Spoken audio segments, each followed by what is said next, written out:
اعوذ باللہ من الشیطان الرجیم بسم اللہ الرحمن الرحیم الحمدللہ رب العالمین الصلاۃ والسلام علی اشرف الانبیاء والمرسلین سیدنا و نبینا ابی القاسم محمد وآلہ الطیبین الطاہرین المعصومین ولعنۃ اللہ علی اعدائہم اجمعین من الآن الی قیام یوم الدین اما بعد فقد قال اللہ تعالی فی کتابہ المبین وہو اصدق القائلین وقولہ الحق بسم اللہ الرحمن الرحیم یا ایہا الناس اعبدوا ربکم الذی خلقکم والذین من قبلکم لعلکم تتقون۔ صلوات عنایت فرما دیجیے گا محمد آل محمد پر۔ آپ سے گزارش ہے سید مہدی حسن، سیدہ نسیمہ خاتون، سید اقرار حسین جعفری، سیدہ کنیز زہرا، سید سبط حیدر زیدی، سیدہ تہذیب بانو، سید محمد ہارون رضوی، سیدہ ام سلمہ، اس خانوادے کے دیگر مرحومین، اپنے بھی مرحومین اور تمام شہداء کو شامل کر کے ایک سورہ فاتحہ پڑھ کر بخش دیجیے گا۔ بسم اللہ الرحمن الرحیم۔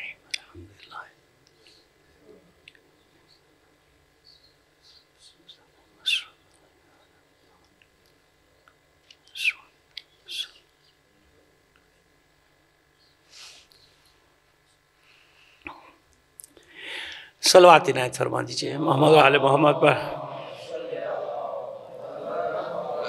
عزیزان محترم، ہمارے باب العلم فاؤنڈیشن کے بانی ارکان میں شامل برادر عزیز صبا حسن صاحب کی ہمشیرہ گرامی اور محترم جناب نعمت اللہ جعفری صاحب کی اہلیہ سخت علیل ہیں، گزشتہ شب سے ہاسپٹلائز ہیں۔ دعا کریں بحق بیمار کربلا انہیں صحت کاملہ و عاجلہ عطا ہو۔ تمام مریضوں کے لیے دعا کیجئے پروردگار بحق بیمار کربلا، جس مومن مومنہ کہیں بھی کوئی مریض ہے پروردگار ان سب کو بحق بیمار کربلا شفا کاملہ و عاجلہ عطا فرمائے۔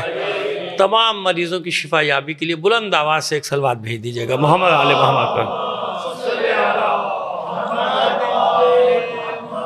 آج ویسے موسم کا اثر ظاہر ہو رہا ہے، نظر آ رہا ہے موسم کا اثر، لیکن بہرحال ہمیں تو اپنا فریضہ ادا کرنا ہے۔ یہ 4 روزہ جو مجالس تھیں سلسلے کی آج آخری مجلس ہے ہماری، عنوان آپ کے سامنے تھا اطاعت، عبادت اور عبودیت۔ آج ہمیں عبودیت پہ بات کرنا ہے۔ دیکھیں کہاں تک مجھے ظاہر ہے کہ یہ ایسے مضامین ہیں کہ ان کا حق تو ادا نہیں ہو سکتا، لیکن بہرحال کوشش کی جاتی ہے کہ 3-4 مجالس میں جو مطالب پہنچائے جا سکتے ہیں پہنچا دیے جائیں اپنے تئیں اپنی کوشش کے مطابق۔ عبودیت پہ اب بات ہوگی۔ اطاعت اور عبادت پہ تو ہم نے بتا دیا ہے کہ نہ تو ہر اطاعت قابل قبول ہے اور نہ ہی ہر عبادت عبادت ہوتی ہے، نہ ہر عبادت اطاعت ہے اور نہ ہی ہر اطاعت عبادت ہے نا۔ ان میں ایسا ہے کہ بہت ساری اطاعتیں ہیں۔ 2 منٹ دے دیجئے بس ہمیں تاکہ ہم تمہید باندھ کے اپنا تسلسل قائم کر لیں، کیونکہ اطاعت اگر معصیت میں ہو رہی ہے تو ظاہر ہے وہ اطاعت عبادت تو نہیں ہوگی، اور اگر عبادت اللہ کی مرضی کے خلاف ہو رہی ہے تو وہ بھی عبادت اطاعت خدا نہیں ہوگی۔ عبادت کیے جا رہا ہے، اپنے خیال میں عبادت کر رہا ہے وہ، لیکن وہ اطاعت خدا بندی نہیں، اطاعت نہیں ہے، وہ اپنی مرضی سے کر رہا ہے۔ بعض لوگ اپنی مرضی سے بھی عبادت کرتے ہیں، تو ہر عبادت اطاعت نہیں ہوگی۔ عبودیت کیا ہے؟ اب یہ آخری مجلس ہماری اس کے اوپر کبھی پڑھی تھی مجلس بھی نہیں بلکہ خمسہ پڑھا تھا، لیکن آج ان 5 مجلسوں کا خلاصہ آپ کے سامنے پیش کر دیں گے۔ وہ اس کا موضوع عباد اللہ تھا، ہمیں یاد ہے بہت سال ہو گئے، بہت سال پہلے عباد اللہ کے موضوع میں پڑھی تھی۔ آج کیونکہ عبودیت، کیونکہ اطاعت، عبادت اور عبودیت یہ 3 لفظ ہم نے آپ کو دیے تھے۔ عبودیت کیا ہے؟ عبودیت میں کون کون شامل ہے؟ عبودیت کہاں تک ہے؟ عبودیت کی حدیں کہاں تک ہیں؟ تو پہلے حدیں بیان کر دیں آپ کے سامنے۔ عبودیت کی حد کہاں تک ہے؟ یسبح للہ ما فی السماوات و ما فی الارض، آسمان و زمین میں جو کچھ بھی ہے، جاندار ہو یا بے جان، سب اللہ کی تسبیح کر رہا ہے۔ یہاں جو ہے ماں ویسے تو بے جان کے لیے آتا ہے، لیکن یہاں پہ جاندار اور بے جان دونوں کے لیے آیا ہے۔ اور بتا دیں گے من آتا ہے جاندار کے لیے، لیکن من بھی کبھی بے جان کے لیے بھی آتا ہے، وہ بھی آیت ابھی پیش کر دیں گے، لیکن پہلے یہ سن لیجئے۔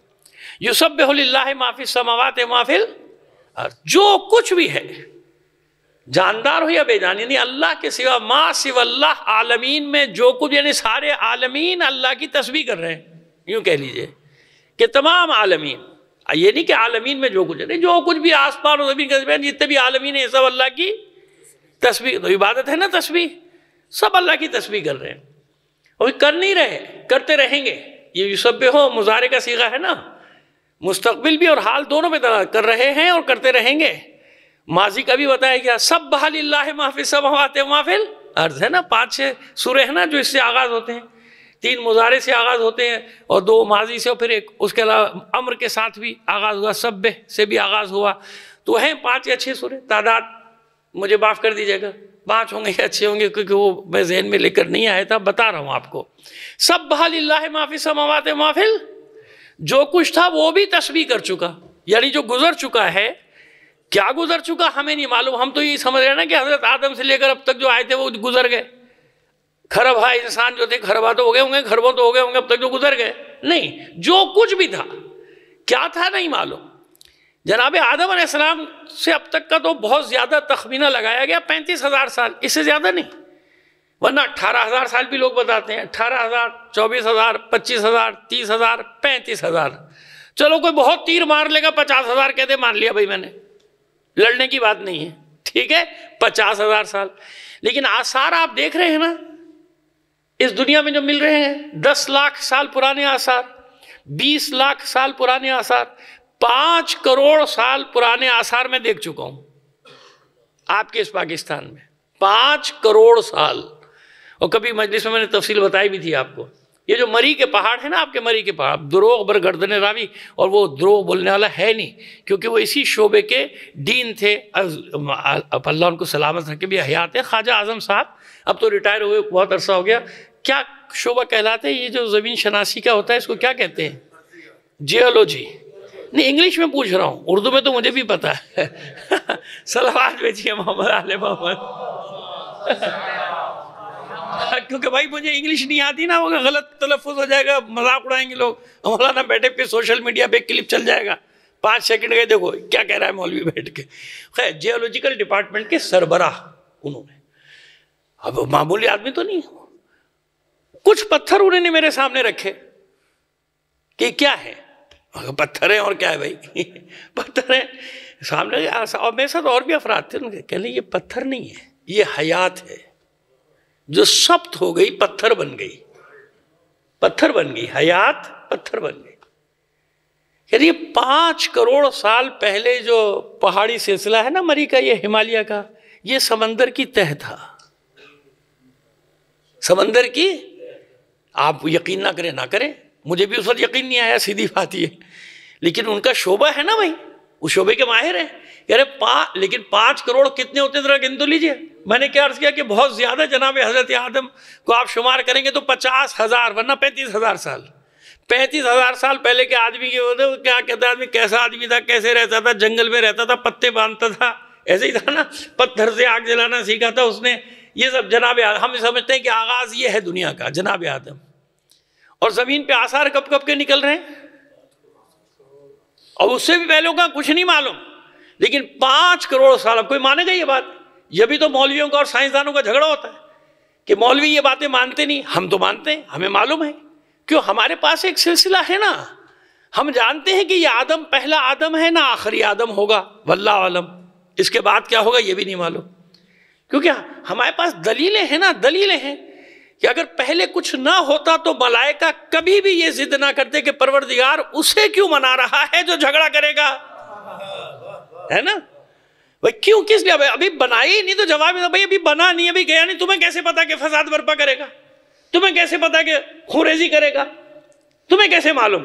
نہیں، یہ سوال ہی تو بتا رہے کہ پہلے ہوا ہے، کچھ ہوا ہے، جہاں خوریزی بھی ہوئے، فساد بھی ہوئے، تباہ ہو گئی زمین، برباد ہو گئی زمین، وہ ہڈیاں نکل رہی ہیں پرانی 20-20 لاکھ سال پرانے جانوروں کی، جن کو آپ ڈائناسور کہتے ہیں اور پتہ نہیں کیا کیا کہتے ہیں، وہ چھپکلی کی پہلی قسم جو اتنی سی چھپکلی ہے، معلوم ہے جناب یہ 100 گز کا جانور ہوا کرتا تھا کسی زمانے میں، کروڑوں سال پہلے کی بات ہے نا، تو 10 کروڑ سال کی بھی لوگ بات کرتے ہیں، لیکن میں تو آپ کو بتا رہا ہوں کہ 5 کروڑ سال ہی ہے، اب وہ شخصیت زندہ ہے، حیات ہے، اللہ ان کو طول عمر دے، مطلب یہ نہیں کہ کوئی افسانہ سنا رہا ہوں آپ کو کہ آپ کا مولانا نے ایسی اڑا دی ہوا میں، ایک بات جیسے ہوتی ہے عادت ان لوگ ایک کہہ کے بات چلے گی، نہیں، اور بات مولوی والی تو میں کر ہی نہیں رہا، میں تو بات آپ سے سائنس کی کر رہا ہوں، اگر کوئی مولویوں والی افسانہ سناتا تو شاید آپ کو وہ بھی ہوتا کہ بھائی مولوی ایسی، ہاں اگر مولوی یہ کہہ دیتا اور سائنس نہ کہتی پھر ضرور لوگ کہتے کہ یہ ایسی اڑایا کرتے ہیں بے پر کی، کہ پتہ نہیں کتنے کروڑ سال پہلے کیا تھا کیا نہیں تھا، ہے نا.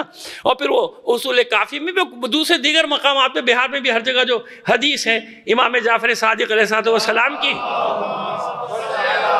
آپ نے فرمایا نا، آپ کے شاگرد نے یا صحابی نے پوچھا تھا، حاضرین مجلس میں سے کسی نے کھڑے ہو کے سوال کیا تھا نا، کیا فرزند رسول کیا اس آدم سے پہلے کوئی آدم تھا؟ آپ نے کہا تھا. کہ اس سے پہلے کوئی آدم تھا؟ کہاں تھا اس سے پہلے کوئی آدم؟ کہا تو جتنی بار مجھ سے پوچھتا چلا جائے گا میں بتاتا چلا جاؤں گا تھا.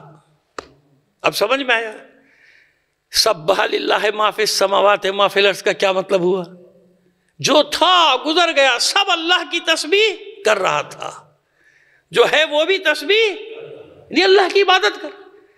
تم نہیں سمجھ سکتے وَلَكِنْ لَا تَفْقَهُونَ تَسْبِيحَهُمْ إِن مِّن شَيْءٍ إِلَّا يُسَبِّحُ بِحَمْدِهِ وَلَكِنْ لَا تَفْقَهُونَ تَسْبِيحَهُمْ. کوئی شے ایسی نہیں جو اللہ کی تسبیح نہ کر رہی ہو، یعنی اللہ کی عبادت نہ کر رہی ہو. وَلَكِنْ لَا تَفْقَهُونَ تَسْبِيحَهُمْ، لیکن تم ان کی تسبیح کو سمجھ نہیں سکتے، تمہاری سمجھ میں نہیں آئے گا. لیکن یہ علامات بتا رہی ہیں نا، یعنی یہ پہچان ہوتی ہے کسی شاہکار، کوئی بھی شاہکار ہو اس شاہکار کا کوئی نہ کوئی خالق ہوتا ہے نا. بغیر خالق کے شاہکار وجود میں اصول ہے. کہیں بھی کوئی شاہکار دیکھیں گے پہلے ذہن جائے گا اس کا بنانے والا کون ہے، اس کو بنایا کس نے. اچھی چیز دیکھیں یا بری چیز دیکھیں، خالق کی طرف جائے گا ذہن آپ کا کہ اس کا بنانے والا کون ہے، کس نے بنایا اس کو. کوئی چیز خود بخود وجود میں تو نہیں آئی نا، تو بات کہاں چلی جائے گی؟ خالق پر. وہ خالق ہے. تو یہ جو چیزوں کا وجود ہے نا، یہ اعلان کر رہا ہے کہ جو خالق ہے ان بے عیب چیزوں کا وہ کتنا بے عیب ہوگا. یہ تسبیح ہے، یہ وجود تسبیح. ہمارا وجود ہم زبان سے کہیں یا نہ کہیں، ہمارا وجود تسبیح کہ کس نے ہمیں خلق کیا، کہ جتنا بڑا یہ کرۂ ارض ہے، جتنی بڑی زمین ہے، ہر انسان کے جسم میں اتنی ہی رگیں ہیں، یعنی اتنے سائز کی، اتنے ارب لاکھ میل سمجھ لیے جو بھی سائز ہوگا. اب یہ بھی میں نہیں کہہ رہا، یہ بھی کسی مولوی کا کہنا نہیں ہے، یہ بھی طبی جو سائنسدان ہیں وہ میڈیکل سائنس بتا دی کہ یہ پوری کائنات. اب اسی کائنات کو جب میں کہتا ہوں کہ مولا نے فرمایا تھا اتظن انک جرم صغیر، کیا تو نے گمان کر لیا انسان کہ تو کوئی معمولی جراثیم ہے؟ جرم جرثومے کو کہتے ہیں نا، جرثومے کو جرم عربی میں. اتظن انک جرم صغیر، کیا تو یہ گمان کرتا ہے کہ تو کوئی معمولی جرثومہ ہے؟ نہیں، تو معمولی جرثومہ نہیں ہے. وفیک انطوى العالم الاکبر، خود تیرے اندر یعنی ہر انسان کے اندر ایک عالم اکبر یعنی ایک کائنات تیرے اندر خود چھپی ہوئی ہے. یہ انسان ہے. کیوں؟ آئیے اب بتائیں کہ عبودیت کیا ہے. یہ ہم نے عرض کر دیا کہ چیز اعلان کرتی ہے کہ بنانے والے کی تعریف کر رہی ہوتی ہے کہ یہ جو بھی ہے اس کا بنانے والا کتنا بے عیب ہوگا. جس کے بھی ہو، یعنی تصویر جو آسان اصطلاح لے لیجئے، تصویر اعلان ہے مصور کا. تصویر بغیر مصور کے آ سکتی ہے؟ تصویر کی تعریف کریں گے آپ، مصور کا نام نہ لیجئے، نہیں لیجئے نام مصور کا، لیکن خود بخود مصور کھڑا مسکرا رہا ہوگا کہ تصویر بنائی اس لیے کہ اس کی تعریف کرو. تصویر کی تعریف ہی تو مصور کی تعریف ہے. بس اب ایک جملہ آپ کو بیدار کرنے کے لیے دیتے چلے جائیں، آسان سا، ہمیشہ یاد رکھیں گے آپ. بس یہ تصویریں ہیں جو اللہ نے بنائی ہیں. محمد ہو، علی ہو، فاطمہ ہو، حسن ہو، حسین ہو، یہ تصویریں. یہ اعلان کر رہی ہے کہ وہ مصور کیسا ہوگا جس نے یہ تصویریں بنائی ہیں. یا اب آسان ہو گیا مطلب، اس لیے ہم لے کے تو ہمیں تو کوئی پریشانی نہیں. سائنس کچھ بھی کہتے رہے، ہمیں کیا. ہاں یہ ضرور ہے کہ اکثر لوگوں کا یہ قاعدہ کہتے ہیں کہ بھئی سائنس کے اصول پہ پورا اترنا چاہیے اسلام کو. نہیں، یہ الٹا ہے، کیونکہ سائنس کے فارمولے تو بدلتے رہتے ہیں نا بھائی. پہلے سورج گھوم رہا تھا، پھر کہا نہیں زمین گھوم رہی ہے، کہا نہیں دونوں گھوم رہے ہیں، کبھی تینوں گھوم رہے ہیں. مگر آج بھی ایسے ایسے گھامڑ بیٹھے ہوئے جو کہتے ہیں کہ نہیں زمین کیسے گھومے گی، زمین گھومے گی تو ہم الٹے ہو کے گر جائیں گے. سنا ہے نا آپ نے؟ تو ایسے ایسے گھامڑ آج بھی موجود ہیں. صلوات بھیجیے محمد آل محمد پر. تو ہمارا تو ایسا نہیں ہے نا، ہمارا تو ایسا نہیں ہے.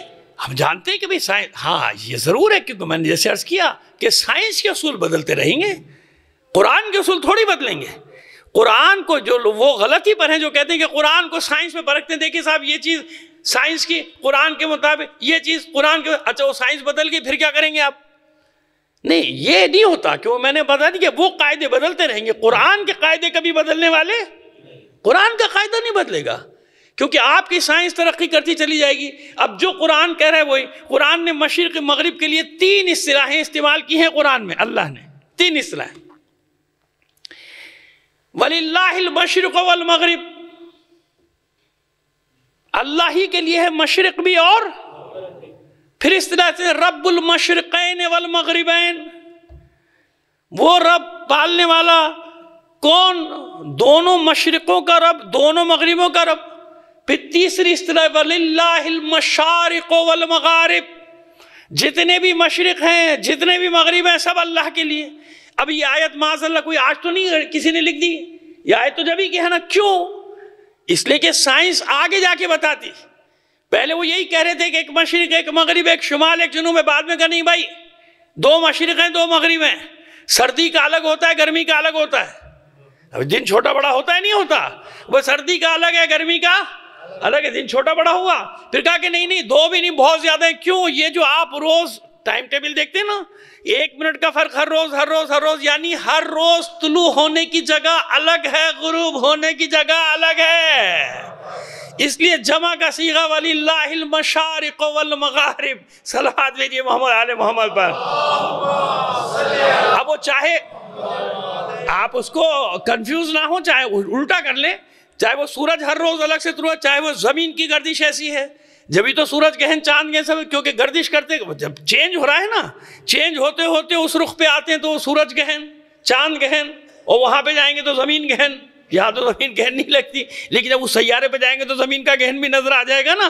تو اب کوئی بھی چیز گھوم رہی ہو، اور قرآن کہتا ہے کہ سبھی گھوم رہے ہیں، یہ جتنے بھی ہیں سب اپنے اپنے مدار میں گھوم رہے ہیں. اب سائنس بھی کہہ رہی کہ ہاں بھائی سب گھوم رہے ہیں، سورج بھی گھوم رہا ہے، چاند بھی گھوم رہا ہے، زمین بھی گھوم رہی ہے. ایک صلوات بھیجئے محمد آل محمد پر. تو کہنے کا مطلب یہ ہے کہ یہ نہیں ہوگا کہ سائنس ایک فارمولہ بتائے. آپ دیکھیں بھئی قرآن میں کیا ہے، یہ کہہ رہے قرآن کی آیت ہاں اس کے مطابق نہیں، اس کے مطابق نہیں ہے کہ سائنس کے فارمولے بدل جائیں گے. قرآن کے فارمولے، قرآن نے کلیات پہ بات کی ہے. کلیات دے دی جو قیامت تک تبدیل ہونے والے نہیں ہیں. بس یہ عالم رنگ و بو جو ہمیں نظر آ رہا ہے، یہ عالم رنگ و بو اعلان کر رہا ہے کہ تم ان کی تسبیح سمجھو یا نہ سمجھو، آواز سنو یا نہ سنو، ان کا وجود ہی تسبیح ہے. جیسے ہمارا وجود، ہم چلتے پھرتے وجود، زبان سے سبحان ربی العلیٰ وبحمدہ کہیں یا نہ کہیں، یہ وجود پکار کر کہہ رہا ہے کہ اتنے نظم و ضبط سے ایک کائنات کو انسان کے جسم میں بند کر دینے والا کتنا بے عیب ہوگا. ایک جسم میں کائنات. اچھا کیسے؟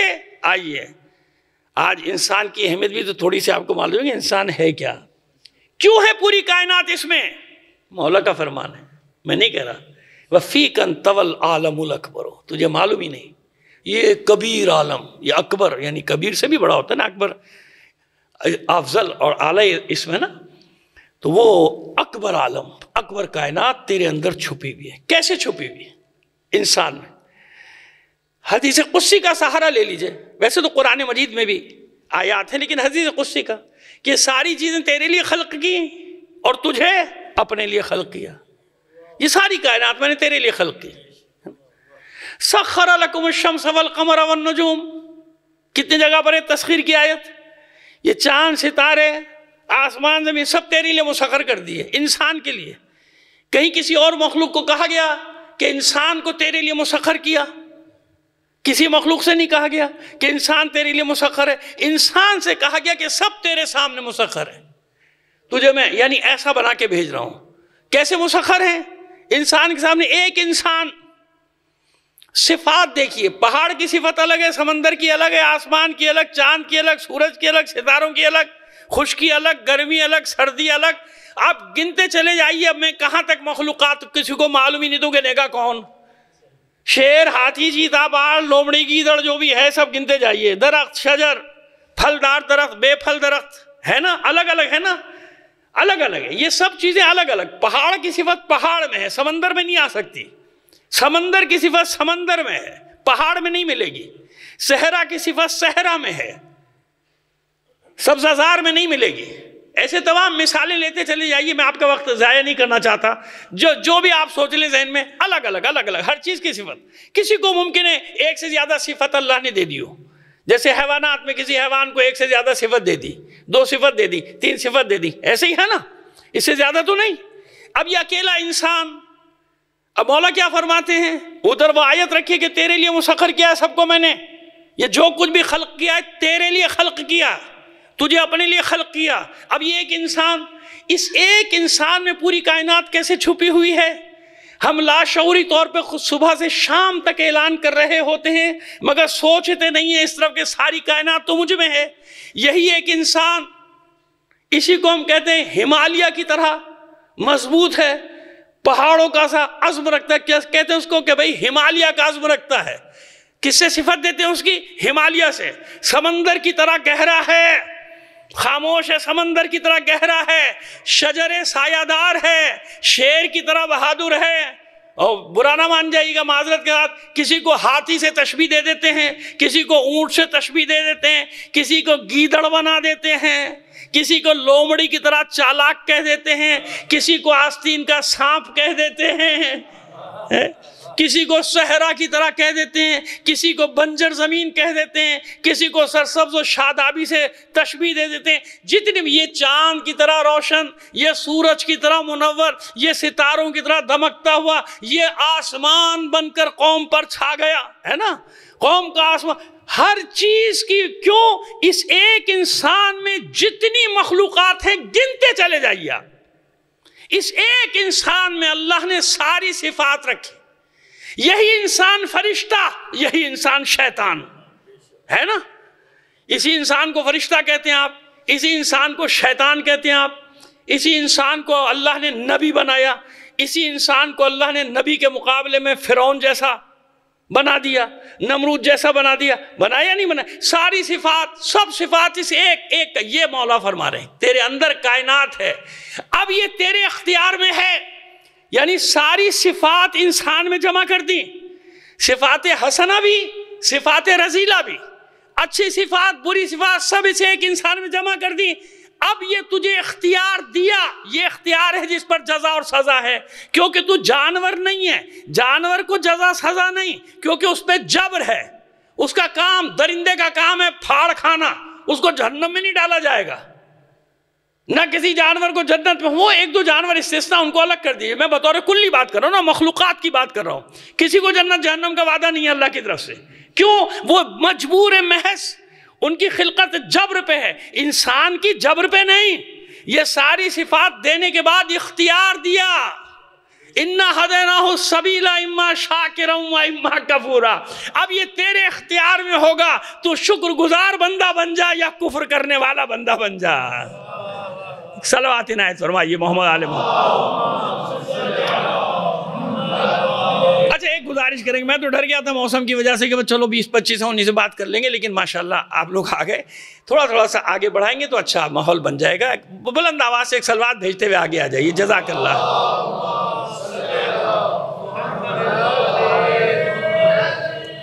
یار ایک مرحلہ طے ہوا کہ کیوں انسان ایک کائنات کے برابر ہے.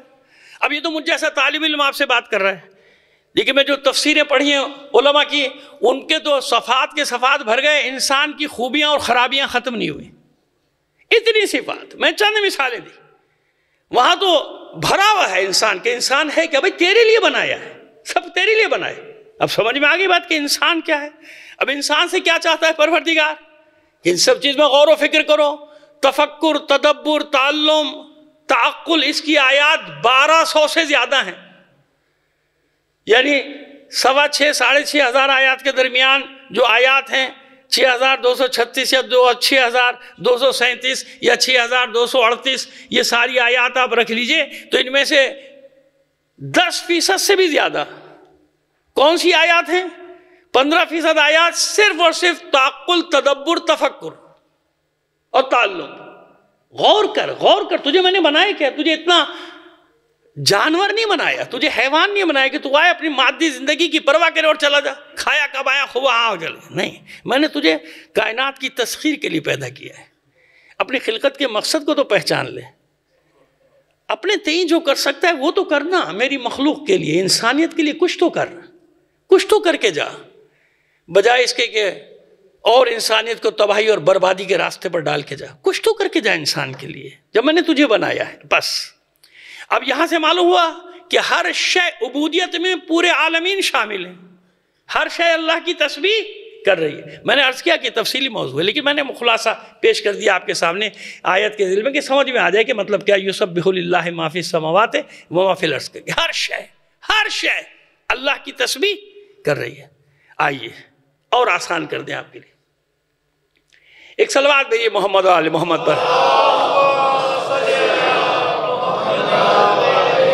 ان کل من فی السماوات والارض الا آتی الرحمن عبدا، یہ وہ آیت تھی جس پہ ہم نے خمسہ عشرہ پڑھا تھا، یاد نہیں، چند سال پہلے۔ اب آپ کے سامنے پیش کریں، اب بالکل صاف اور واضح، ابھی تو ذرا سا تسبیح کے نام سے چل رہی تھی نا بات، اب بالکل صاف صاف بات آ گئی۔ ان کل من فی السماوات والارض، یہاں من آ گیا، آسمان و زمین میں کچھ بھی ایسا نہیں، حالانکہ من جاندار کے لیے ہے نا، لیکن یہاں پہ من جاندار اور بے جان دونوں کے لیے آیا ہے، جیسے یسبح للہ ما فی السماوات و ما فی الارض میں ما دونوں کے لیے آیا، ایسے یہاں بھی عمومی معنی رکھتا ہے۔ ان کل من فی السماوات والارض، انکاری ہے، نہیں ہے کچھ آسمان اور زمین میں مگر کیا ہے، الا آتی الرحمن عبدا، جب رحمان کی بارگاہ میں آئے گا تو عبد کی حیثیت سے آئے گا۔ کوئی بھی جہاں آپ کا ذہن جاتا ہے چلے جائیے، اللہ کی بارگاہ میں سب کی حیثیت کیا ہے، عبد عبد عبد۔ وہی عبودیت کے اوپر ہم آپ کو آہستہ آہستہ لا رہے ہیں، پہلے مقدمہ بنائے اب یہاں پر لا رہے ہیں۔ آسمان و زمین میں کچھ بھی ایسا نہیں، کوئی بھی ایسا نہیں، جاندار ہو یا بے جان، کوئی شے ایسی نہیں کہ اللہ سے اس کی نسبت کیا ہے، عبد اور معبود، عبد اور معبود، کوئی بھی ہو، مانے نہ مانے، حیثیت یہی ہے، عبد اور معبود، نبی ہو، پیغمبر ہو، رسول ہو، امام ہو، ان کے دشمن ہو، مجھ جیسا گناہگار ہو، آپ جیسا مومن ہو، سب کی حیثیت کیا ہے؟ پریشان مت ہو جائیے گا، ابھی تشریح کریں گے۔ ہاں، جن کے دل و دماغ میں ہر وقت فتنہ دوڑتا رہتا ہے، وہ صرف یہی 10 سیکنڈ کی کلپ نکالیں گے کہ مولانا نے یہ کہا کہ سب عبد ہیں، نبی، پیغمبر، امام، رسول، ہم سب آچارے، ہے نا؟ بنانے والے ایسی بناتے ہیں نا کلپ، سمجھ گئے نا؟ اس لیے ہوشیار رہا کریں، کبھی 10-20 سیکنڈ کی کلپ پہ نہ جایا کریں، اسے ایک ہی سوال کیا کریں کہ بھائی پوری تقریر بھیج دینا۔ اب ہم کیا روکیں، وہ جو نکال کے ہم تو نہیں بھیج رہے ہیں کلپ، کسی نے نکالے 10 سیکنڈ نکال کے، اس لیے یہ بند باندھتا ہوا چلتا ہوں کیونکہ بہت بھگتا ہے، میں نے بہت بھگتا ہے۔ اب اسی طرح کے دیکھیے ایک جملہ میں نے ادا کیا ہے نا، اگر کوئی اسی جملے کو نکال لے تو کیا حشر ہوگا میرا؟ پاکستان تو چھوڑیے، پوری دنیا میں مجھے شیعہ سے ہی باہر نکال دیں گے، ہے نا؟ ایسا نہیں، ایسا یہ خیانت ہے، اسے کیا کہتے ہیں؟ خیانت۔ یہ خیانت نہیں کرو، اللہ اس کو کبھی معاف نہیں کرتا، اسی کو کہتے ہیں کردار کشی، اسی کو کہتے ہیں کردار کو مسخ کرنا کسی کے۔ میں نے ایک بات کی ہے نا، اب تشریح کرنے جا رہے ہیں، اب بتائیں گے کہ عبد ہے کیا۔ دیکھیے، اللہ نور السماوات والارض، اللہ آسمان و زمین کا نور ہے۔ کیا مطلب ہے؟ ہر شے میں اللہ کا نور کار فرما ہے، یعنی پہچاننے والے کے لیے ہر شے میں حضور ہے، یعنی عالم محضر خداست، یہ عالم اللہ کے حضور کی جگہ ہے۔ پہچاننے والا ایک کوپل کے کھلنے سے، ایک کلی کے کھلنے سے پہچان لیتا ہے کہ کوئی ہے نا، جس نے اس کو یہ طاقت دی ہے۔ پہچاننے والے کے لیے صبح کا نور کافی ہے اللہ کو پہچاننے کے لیے، پہچاننے والے کے لیے زوال کا وقت کافی ہے، کہ کتنی ہی بڑی شے کیوں نہ ہو اسے زوال ہے نا؟ یہ صعود اور زوال کی جو منزلیں ہیں سورج کی، اس پہچاننے والے یہ کافی ہیں کہ ہے، اور یہ نظم و ضبط ہے۔ کوئی نظم و ضبط ہے جو چل رہا ہے نا، وہی اسی نظم و ضبط کے تحت یہ کائنات چل رہی ہے۔ ایسے ہی ہے نا، سردی گرمی، خزاں بہار، اور پھر کہیں 6 مہینے سردی، 6 مہینے گرمی، کہیں 6 مہینے دن، کہیں 6 مہینے رات، کیونکہ وہ ٹاپ آف دی کیا کہتے ہیں وہ اینڈ آف دی ورلڈ، وہ اوسلو کے پاس وہ جو آخری مسجد جس کو کہتے ہیں اینڈ آف دی ورلڈ، اس کے آگے دنیا ہی نہیں ہے. نشانیاں ہیں نا، پروردگار یہی تو فرما رہا ہے تلک آیات اللہ، یہ اللہ کی نشانیاں، پہچانو ان سے. تم بنا سکتے ہو، تم کر سکتے ہو، یہ نہیں کر سکتے. یہ نظم و ضبط جو کائنات کو دیا ہے، ہر شے کی ضرورت ہے. اس کے اوپر بھی تغیریں ہو سکتی ہیں کہ وہاں 6 مہینے کیوں، 6 مہینے کیوں نہیں. حکمت الہی ہے بھائی، ہے حکمت ہے، لیکن اب موضوع نہیں ہے ہمارا. ہر شے میں حکمت ہے، ہر شے کی ضرورت ہے کہ کس چیز کو کہاں کس حساب سے رکھنا ہے وہ جانتا ہے. اب اس سے اندازہ ہوتا ہے کہ جس نے اس پورے عالمین، یہ تو ایک ہوائی دنیا بھائی، عالمین کے جس نے نظم و ضبط کو بنایا ہے وہ کیا ہے، اسی نظم و ضبط کے تحت یہ دنیا چل رہی ہے، یہ عالمین چل رہے ہیں. وہی ستارے اپنی جگہ نظر آئیں گے آپ کو، دب اکبر ہو یا دب اصغر، ہمیں تو اردو کی اصطلاح یاد ہے، انگلش میں پتہ نہیں کیا کہتے ہوں گے، واللہ عالم. صلوات بھیجیے محمد آل محمد پر.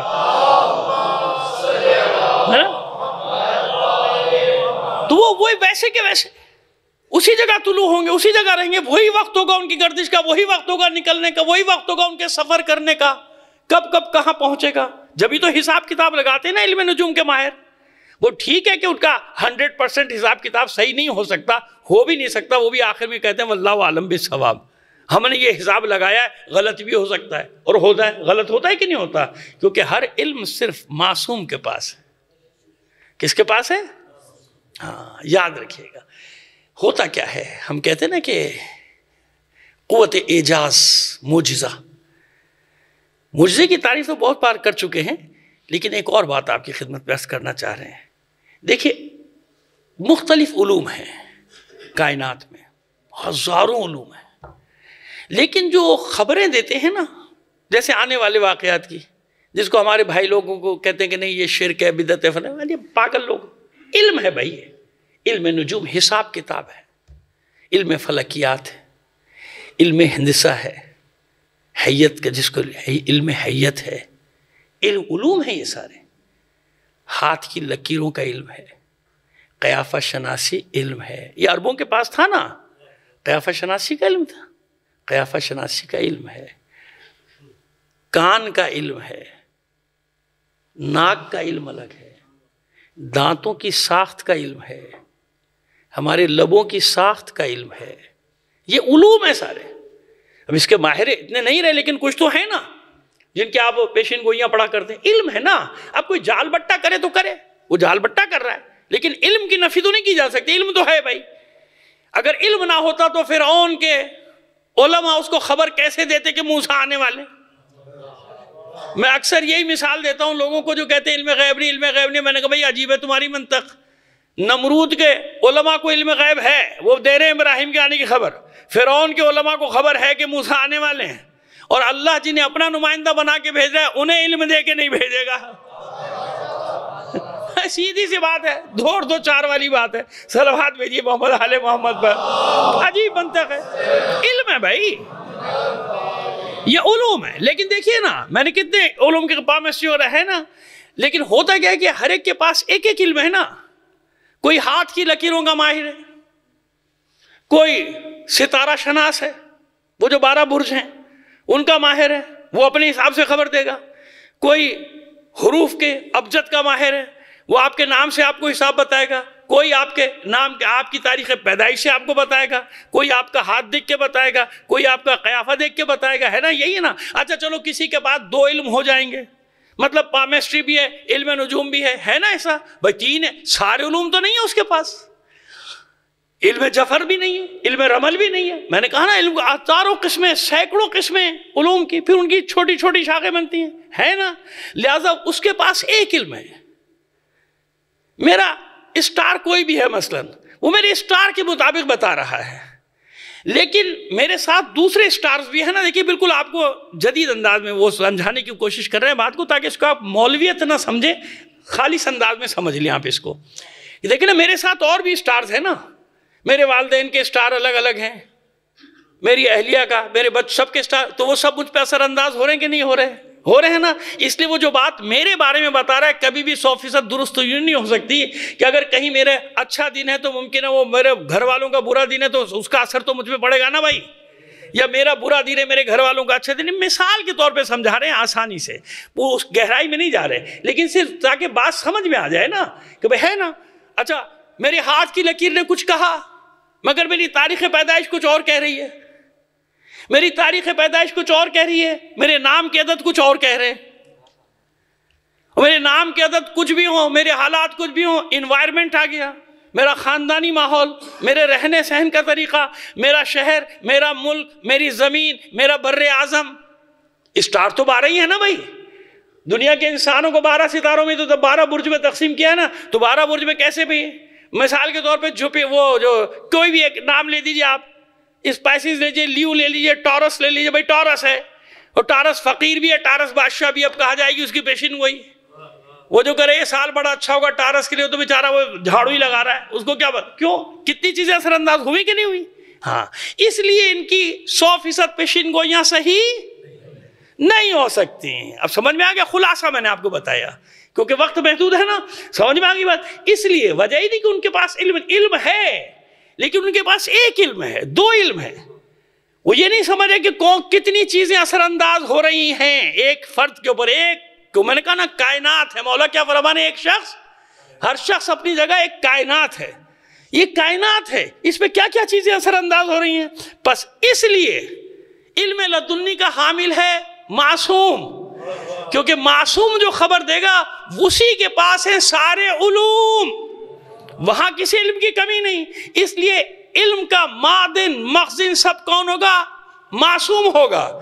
اس لیے اللہ کے رسول نے فرمایا انا مدینۃ العلم وعلی بابھا، صلوات عنایت فرمائیے محمد آل محمد پر۔ اب آگے بات سمجھ میں؟ اس لیے معصوم جو خبر دے گا اس علم کی بنیاد پر دے گا جو علم لدنی جس کو ہم کہتے ہیں، کہ جو اللہ کی طرف سے اس کو علم ملا ہے، کیونکہ اس کے پاس سارے علم ہیں، اور اس کی مثالیں بہت ساری دی جا سکتی۔ اب انسان سمجھ میں آیا کہ انسان کے لیے تجھے میں نے اپنے لیے خلق کیا، یہ سب چیزیں تیرے لیے بنائی ہیں، اس کو آپ جتنا وسیع کرتے چلے جائیں گے آپ کو سمجھ میں آتا چلا جائے گا کہ ہاں سب انسان کے لیے۔ سورج انسان کی خدمت کر رہا ہے، انسان سورج کی خدمت نہیں کر رہا، دن رات انسان کی خدمت کر رہے ہیں، انسان دن رات کی خدمت نہیں کر رہا، یہ سبزہ، زراعت، سمندر، پانی، ہوا، سردی، گرمی، سب انسان کی خدمت کر رہے ہیں، انسان ان میں سے کسی کی خدمت نہیں کر رہا، انسان ان سب پر حاوی ہے، ان سب پر حاوی بنایا اللہ نے۔ بس جب یہ انسان کی منزل پروردگار فرما رہا ہے ان کل من فی السماوات والارض الا آتی الرحمن عبدا، کوئی شے ایسی نہیں کہ جب اللہ کی بارگاہ میں آئے گی تو اس کی حیثیت کیا ہوگی؟ عبد عبد عبد۔ نور کی تشریح 2 منٹ میں بتا دیتے ہیں آپ کو، یہ لائٹ چل رہی ہے، یہ بھی نور ہے، نور ہے نا، نور یعنی لائٹ، روشنی، یہی ترجمہ ہے نا نور کا، لائٹ کو روشنی کہہ لیجئے، نور کہہ لیجئے، نور ہے، نور، موم بتی بھی نور، لائٹ یہ جو جل رہی ہے نور، وہ جو فلڈ لائٹ جس پہ میچ ہوتا ہے وہ بھی نور، بڑھتا چلا گیا نا، درجہ بڑھ گیا نا، موم بتی سے چلیے آپ، موم بتی، لالٹین، پھر بلب، اور یہ، اور وہ ہوتے ہوتے ہوتے ہوتے ہوتے کہاں تک، لیکن اربوں لائٹیں جلانے کے باوجود، لائٹس جلانے کے باوجود سورج کی روشنی کا مقابلہ ہو سکتا ہے؟ نہیں ہے نا؟ چلا دیجئے آپ 5000 نہیں، 5 لاکھ، 5 لاکھ نہیں، 5 کروڑ واٹ بجلی جلا دیجئے، رات رات ہی رہے گی، دن نہیں بنے گا۔ دن جب ہی ہوگا جب سورج طلوع ہوگا، ہے نا؟ سورج کی روشنی کا مقابلہ ہے کوئی؟ کتنے تناسب سے اور مناسبت سے اللہ نے فاصلہ رکھا ہے زمین کا سورج کے ساتھ، کہ سورج کی روشنی کا مقابلہ، ہاں تاریکی سے لڑتے رہو، تاریکی میں بیٹھو نہیں، یہی فلسفہ ہے، غیبت کا فلسفہ بھی یہی ہے کہ تاریکی اندھیرے میں بیٹھا تھوڑی رہتا ہے انسان، جب سورج غروب ہو جائے چراغ جلاتا ہے نہیں جلاتا، کیوں؟ تاکہ رات بھر تاریکی سے لڑتا رہے۔ اگر تاریکی بالکل ہو جائے گی، روشنی نہ رہے گی تو اپنے پرائی کی تمیز مٹ جائے گی، گھر کا راستہ بھی بھول جائے گا، اندھیرے میں کچھ نظر نہیں آئے گا، نہ اپنا نہ پرایا۔ یہی غیبت کے زمانے کی مثال ہے، بے شک وہ آئے گا، ضرور آئے گا، لیکن اس کے آنے تک جد و جہد کرتے رہو، اسٹرگل کرتے رہو، تاکہ نسلوں کو معلوم ہوتا رہے تاکہ جب وہ آئے تو آنے سے آنکھیں خیرہ نہ ہو جائیں، پہچاننے کے قابل تو ہو۔ صلوات بھیجیے محمد آل محمد پر۔ انسان پہچان تو سکے نا، اچانک نور کی تاب نہیں لا سکے گا نا، لہذا جد و جہد اسٹرگل کرتے رہو، آگے بڑھتے رہو۔ چلیے اب آپ کو لے کر آگے چلیں، بات ہو رہی ہے عبودیت کی، ٹھیک ہے نا۔ اب یہ تو طے ہو گیا نا کہ کائنات کی جتنی بھی اشیاء ہیں سب کا رشتہ اللہ کے ساتھ کیا ہے؟ عبد اور معبود۔ نور کی قسمیں بتا دی میں نے، حتیٰ کہ علم بھی نور ہے نا، حتیٰ آپ انسان کو بھی تشبیہ دیتے نا کہ بھئی کیا نورانی چہرہ ہے، کیا نورانی شخص ہے، اس کے علم کا نور پھیل رہا ہے، ایسا ہے نا، تشبیہ دیتے ہیں نا۔ اس کا مطلب کوئی ایسی چیز نہیں ہے نور کہ ہم کہ وہ خبردار اس کو نور کہہ دیا بھائی، فلاں صاحب کو نور کہہ دیا، نہیں، درجے ہیں درجے۔ ہم جانتے ہیں کہ نور کا ایک درجہ وہ ہے جہاں کوئی پہنچ، لیکن درجے تو ہیں نا۔ اسی طرح عبودیت، ہم سب بندے ہیں، عبد ہے کیا؟ ایک بار تعریف اور سن لیجئے ہم سے، عین با دال۔ یہ بھی سوال کیا گیا امام جعفر صادق علیہ السلام سے، یہ مسئلہ حل، سارے مسئلے حل۔ سوال کیا مولا عبد کے معنی کیا ہے؟ مولا نے فرمایا، یہ ہم یہاں چند سال پہلے، کیونکہ ہم نے عباد اللہ پہ جب ہم نے پڑھا تھا یہ تعریف کی تھی، لیکن اب یہ کیونکہ سمیٹنا ہے اس لیے تکرار ہو رہی، جس نے سناؤ ہماری معذرت قبول کر لے پہلے سے، لیکن اب موضوع کے مطابق ہے نا تو ہمیں اسی لیے چلنا پڑ رہا ہے۔ عبد، تعریف کیا عبد کی؟ معصوم فرماتے تو نے اہل سے سوال کیا۔ پہلے کیا کہا اس سے؟ تو نے اہل سے، یعنی پہلے مرحلے میں بتا دیا کہ نا اہلوں سے سوال نہ کرنا۔ نا اہل سے سوال کرو گے وہ یہ تو کہے گا نہیں کہ میں جاہل ہوں، تمہیں الٹا سیدھا کچھ نہ کچھ بتا دے گا، اور آج کل یہی ہو رہا ہے ہمارے ساتھ۔ نا اہلوں کے ہاتھ میں کچھ لگ گیا ہے، ان نا اہلوں نے ہمارا بیڑا غرق کر دیا ہے، سمجھ گئے؟ تو وہ یہ ہے جناب، اہل سے سوال کرو جو جواب دینے کا اہل ہو۔ اور یاد رکھیے اہل حضرات کی بھی قسمیں ہیں، کچھ وہ ہوتے ہیں جواب نہیں ہوتا نا صاف کہہ دیتے ہیں ہمیں نہیں معلوم، اور جاہل کی نشانی کیا ہے؟ جواب ضرور دے گا چاہے غلط دے دے۔ اور عاقل کی نشانی کیا ہے؟ نہیں آتا جواب، نہیں آتا، ہر سوال کا ہم معاذ اللہ اس مرتبے پہ تھوڑی ہے جو سلونی کا دعویٰ کیا، ہمیں کیا پتا، ہر سوال کا جواب نہیں ہوتا نا، نہیں تو نہیں معلوم، اس میں شرم کی کون سی بات ہے؟ کوئی شرم کی بات نہیں آتا، ہر علم تھوڑی ہے ہمارے پاس، ہر سوال کا جواب تھوڑی ہے ہمارے پاس، جتنا پڑھا ہے اس حسب میں بتاتے ہیں بس، اس سے آگے رجوع کر لو بھائی، ہم سے بڑے بڑے پڑھے وہاں جا کے رجوع کر لو۔ یہ نہیں کہ لوگوں کے ذہنی بگاڑ دو، کچھ نہ کچھ ان کو پڑھا دو، الٹی سیدھی پٹی پڑھا دو ان کو۔ تو نے اہل سے سوال کیا۔ العبد حروف ثلاثۃ، عبد میں 3 حروف ہیں، عین با والدال، العین والبا والدال۔ العین علم باللہ تعالی، معصوم فرماتے ہیں عبد کی عین سے مراد ہے توحید کا علم حاصل کرو، اللہ کا علم۔ کیا مطلب؟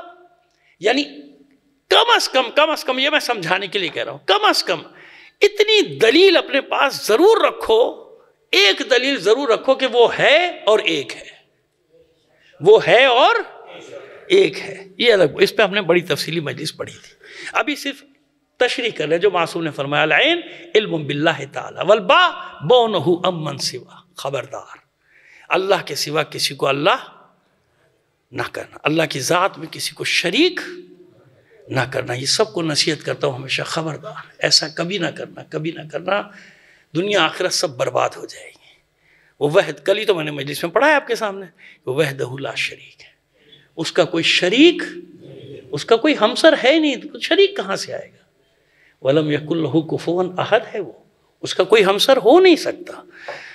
لہذا بَوْنُهُ عَمَّنْ سِوَى، معصوم فرماتے ہیں خبردار اللہ کی ذات میں کسی کو شریک، یعنی کسی کو اللہ کے سوا کسی کو اللہ نہ ماننا، وہ اللہ ایک ہے۔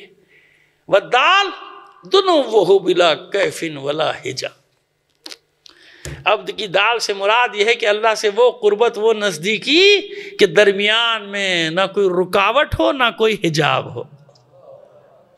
اب کون بندہ پہنچے گا وہاں تک بھائی کہ درمیان میں؟ اب سمجھ میں آ رہا ہے کہاں میں آپ کو لے کر جانا چاہ رہا ہوں؟ سمجھ میں آ رہا ہے کہ عبد کی منزلیں بتانا چاہ رہا ہوں۔ عبد کی امام نے تعریف کیا تھا کہ آخری منزل کیا ہے عبد کی؟ دنوّہ بلا کیف ولا حجاب، نہ کوئی کیفیت ہو نہ کوئی رکاوٹ ہو نہ کوئی حجاب ہو، وہ قربت ہو جاتی ہے عبد کی اللہ کے ساتھ۔ اب یہ کہاں ہوئی، کیسے ہوئی؟ آئیے اب آپ کو بتاتے۔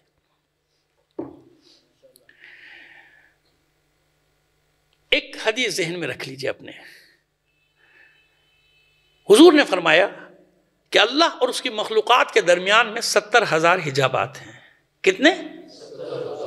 70,000۔ اگر یہ حجابات ہٹا دیے جائیں تو اللہ کے سوا جو کچھ بھی ہے سب جل جائے گا، جو کچھ بھی جہاں تک ذہن جاتے چل جائیے، جواب دینے کے لیے میں بیٹھا ہوں، اسی لیے تو بیٹھا ہوں کہ سوال آپ کے ذہن میں پیدا ہو تو میں جواب دوں۔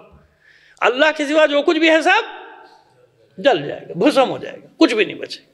اب یہ آپ ایک طرف رکھیے حدیث، دوسری حدیث میں نے عبد کی آپ کو بتا دی۔ عبد کی منزل کیا ہے؟ دنوہ بلا کیف ولا حجاب۔ آئیے عبد کیا ہے؟ اب قرآن سے پوچھتے ہیں نا، قرآن بتائے گا کہ عبد کسے کہتے ہیں۔ سلام علی نوح فی العالمین انا کذالک نجزی المحسنین وانہ من عبادنا المومنین۔ سلام ہو نوح پر عالمین میں، ہم اسی طرح نیکیاں کرنے والے کو جزا دیتے ہیں، اور نوح میرا مومن بندہ ہے۔ انبیاء کو جو اللہ نے آخری منزل دی نا، نبوت کے بعد، رسالت کے بعد، عبد کی منزل دی ہے۔ کس کی منزل دی ہے؟ عبد کی منزل دی ہے۔ سلام علی موسیٰ و ہارون، موسیٰ اور ہارون پہ سلام، اِنَّا كَذَلِكَ نَجْزِي الْمُحْسِنِينَ، اسی طرح ہم نیکیوں کی جزا دیتے ہیں۔ وَإِنَّهُمَا مِنْ عِبَادِنَا الْمُؤْمِنِينَ، یہ دونوں بھی میرے مومن بندے ہیں۔ اور اے حبیب وَاذْكُرْ عَبْدَنَا ایوب، اے حبیب میرے بندے ایوب کا ذکر کیجئے۔ وَاذْكُرْ عَبْدَنَا داؤد، میرے بندے داؤد کا ذکر کیجئے۔ وَاذْكُرْ عَبْدَنَا ابراہیم، میرے بندے ابراہیم کا ذکر کیجئے۔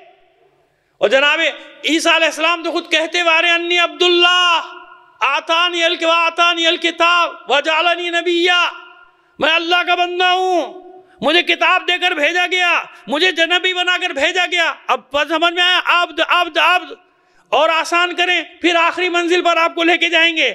یعنی نبوت، رسالت، ان سب سے بڑھ کر اللہ کی نگاہ، اللہ کی مشیت کے سامنے رتبہ کیا ہے؟ عبد عبد عبد۔ کیسا عبد؟ اب سنیے کیسا عبد؟ کلمہ شہادت اشہد ان لا الہ الا اللہ وحدہ لا شریک لہ واشہد ان محمدن، پہلے بندہ بعد میں رسول۔ کسی میں ہمت ہے اس کو بدل دے؟ بدل دیجئے، بڑے بڑے ہمارے یہاں مقررات پیدا ہو گئے بدلنے والے، بدل دو، ہمت ہے تو۔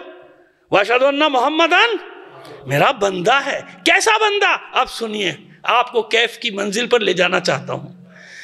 ابھی تک تو آپ پریشان ہیں کہ یہ کیا ہو کیا رہا ہے، اب میں آپ کو لے جانا چاہتا ہوں کہیں۔ سمجھ میں آگئی بات؟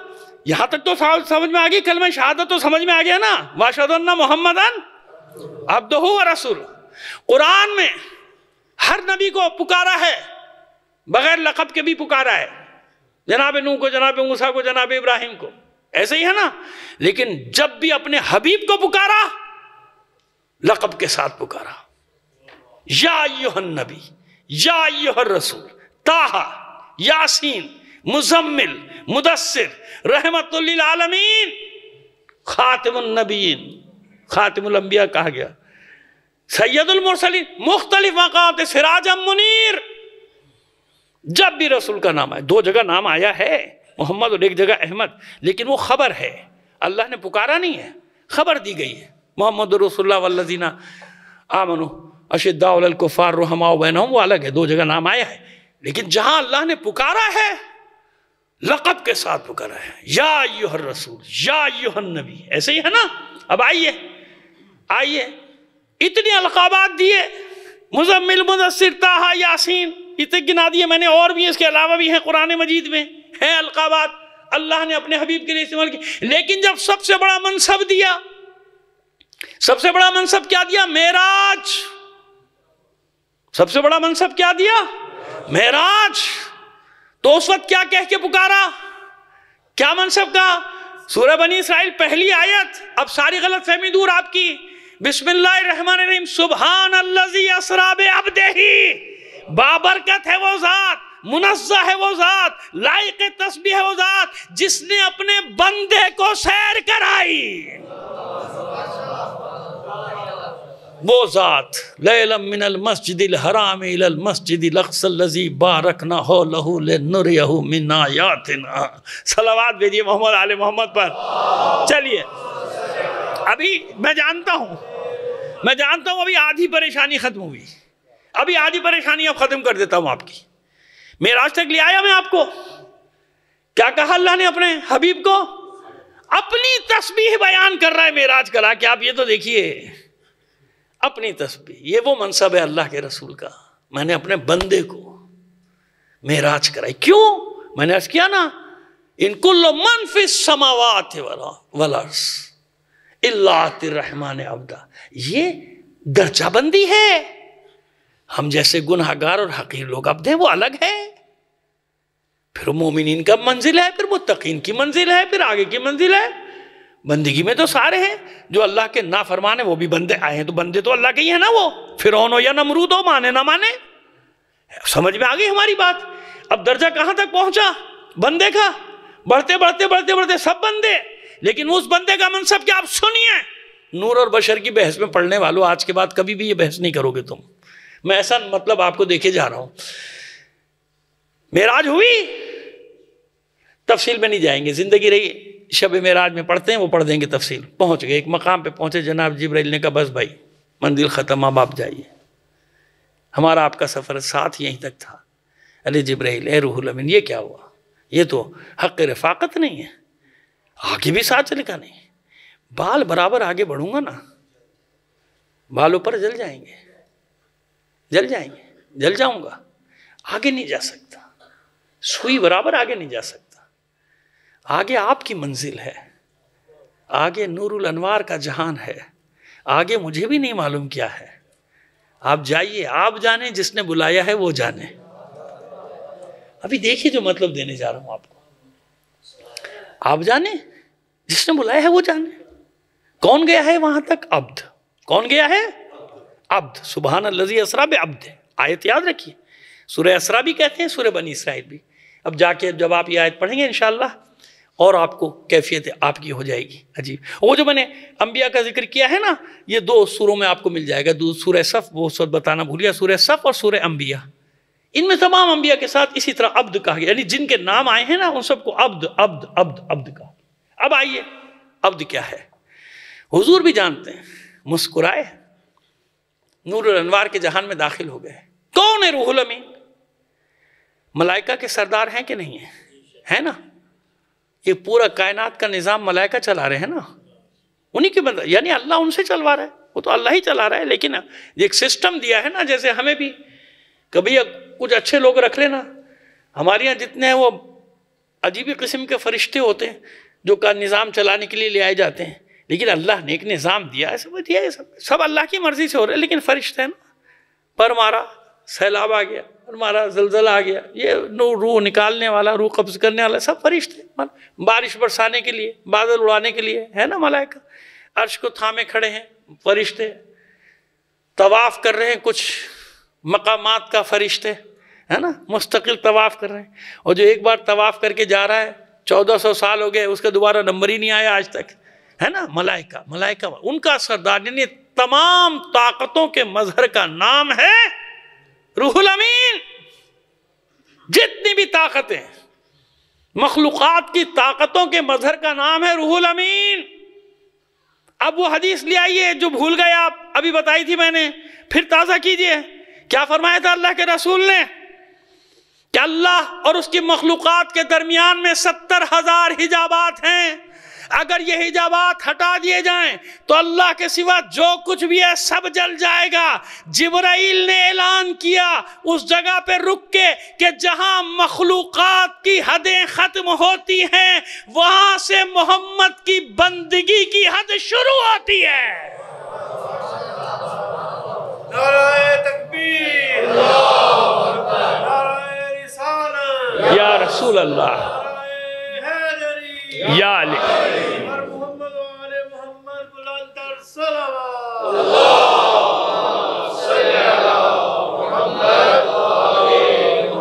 بس جلدی جلدی سمیٹ رہے ہیں بیان کو. اب بات واضح ہو گئی. اب تو غلط فہمی دور ہو گئی. آپ نے کہا پریشان ہو گئے تھے آپ، ارے بھائی سب کو عبد بنا دیا. آپ سمجھ میں آیا کہ عبد کی آخری منزل کیا ہے؟ دنوہ بلا کیف ولا حجاب. وہی ہستی ہے جس کے لیے نہ کوئی رکاوٹ ہے نہ کوئی حجاب. ایک مسئلہ حل ہوا. باقی ہستیوں کا مسئلہ کیسے حل ہوگا؟ ہے نا؟ وہ کہتے کہ جناب وہ پردے کے پیچھے سے جو آواز، خدا کے بندو وہ کوئی مسئلہ ہے؟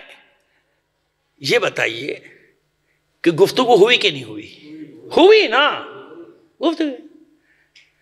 گفتگو ہوئی تو کسی لہجے میں تو ہوگی بات، جھگڑے کی بات ہی نہیں ہے کوئی لہجہ۔ یہ لہجوں کا خالق کون ہے؟ جتنے بھی لہجے ہیں کائنات۔ اچھا جناب موسیٰ سے کلام کیا تھا نہیں کیا تھا؟ قرآن گواہی دے رہا کیا تھا بھائی، اللہ نے کلام کیا تھا تو گفتگو تو ہوئی۔ تو یہ تو نہیں ہو سکتا کہ موسیٰ کے پاس یہ کمال ہو کہ اللہ باتیں کرے اور محمد عربی سے باتیں نہ ہو، تو باتیں تو ہوئی نا، تو کوئی تو لہجہ ہونا چاہیے۔ اس میں جھگڑے کی بات ہی نہیں، اس میں کون سے جھگڑے کی بات؟ اور ہمارے لوگ یہ بہک جاتے ہیں کہ وہ آواز آ رہی تھی اس لیے، کیا مطلب ہے؟ جناب موسیٰ سے بھی تو بات ہوئی تھی نہیں؟ آئیے بتائیں آپ کو راز کیا ہے؟ حجاب ہے نا ابھی، یعنی جھجک ہے، جھجک۔ معراج کوئی مذاق ہے؟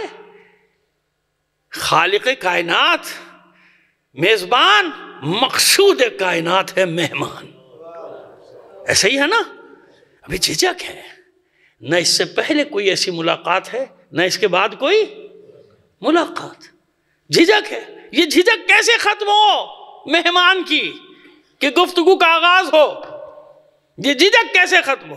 تو گفتگو ہونی ہے کہ نہیں ہونی؟ تمام لہجوں کا خالق ہے اللہ، تو اب مجھے بتائیے کس لہجے میں بات کرے اللہ؟ کس لہجے میں؟ اچھے برے لہجے کی بات نہیں کر رہا۔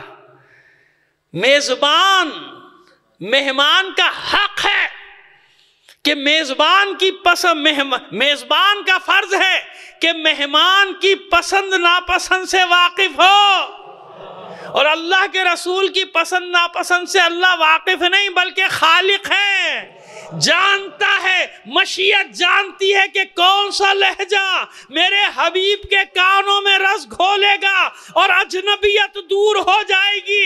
اس لیے علی کے لہجے میں بات ہوئی تھی کہ رسول مسکرائے کہ لہجہ وہی ہے جو مجھے پسند ہے۔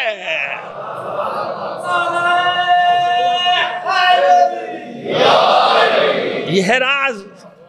خواہ مخواہ میں جھگڑا کرتے ہو بیٹھ کے پردے کے پیچھے کون تھا کون نہیں تھا، بھائی رسول کی پسند، وہ میزبان ہے، یہ مہمان ہے، تو مہمان کی پسند ناپسند سے واقف نہیں ہے اللہ، خالق ہے پسند ناپسند، تو جانتا ہے کس لہجے میں بات ہوگی۔ سمجھ میں آئے؟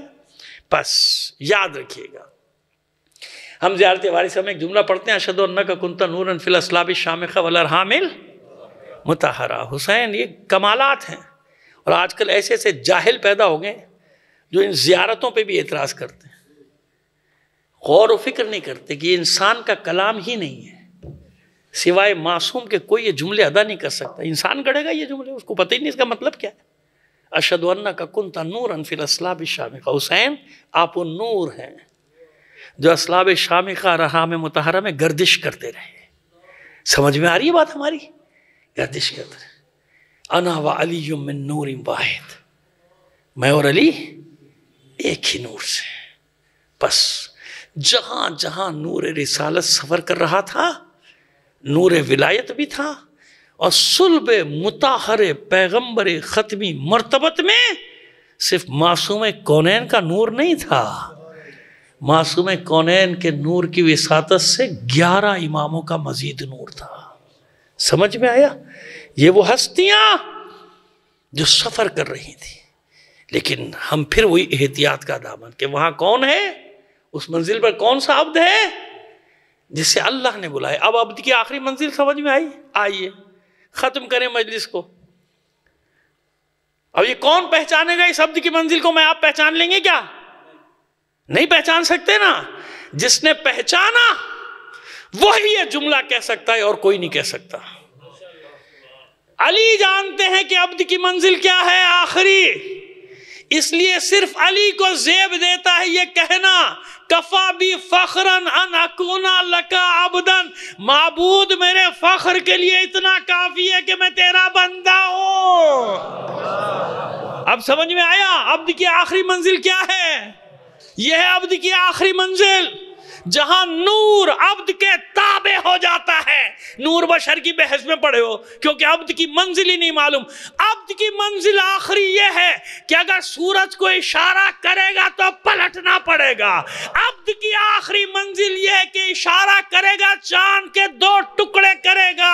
عبد کی منزل یہ ہے کہ اس کی مشیت ہوگی تو ستارہ کتنا ہی بڑا کیوں نہ ہو سکڑ کر سمٹ کر اس کے ذہن میں اتر آئے گا.